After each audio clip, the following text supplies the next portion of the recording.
First at 11, the St. Lucie County Sheriff releases this new body camera video that shows the moment more than a dozen shots were fired at his deputies in Fort Pierce last night.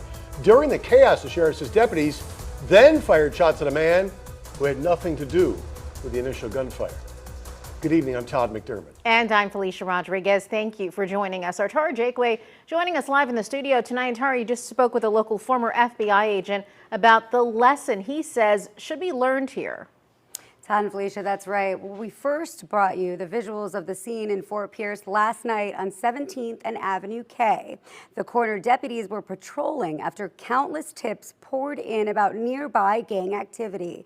They spotted a car believed to be involved, followed it, and that's when they were fired upon. Authorities say 13 rounds were fired. Today, we learned they also fired back.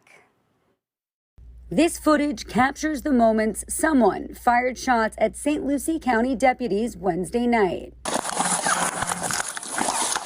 Those were the sounds of bullets narrowly missing them, followed by several shaky seconds as the deputies ran towards the direction of the shooter.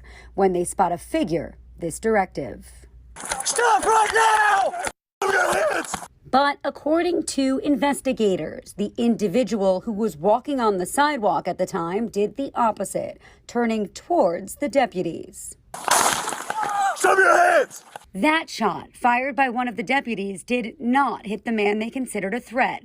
Instead, he finally complied and followed commands. One of the most important lessons learned during this whole thing, when the police say stop, you should stop and obey their commands instead of running and turning with a cell phone. Former FBI agent Stuart Kaplan analyzed the same footage and says a different lesson should have been learned. Law enforcement has to be mindful that just as they may believe that this individual has a weapon, it can be just as likely or even more likely that it's not a weapon and it's a cell phone.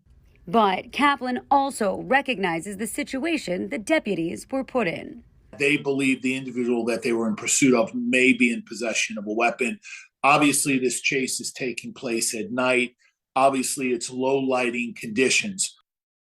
And both of the deputies involved are on paid administrative leave pending a full investigation. Meantime, Sheriff Mascara is asking the Fort Pierce public to step up and help out. If you know anything about those involved, you're asked to call the sheriff's office. Live in the studio, Tara Jakeway, WPBF 25 News.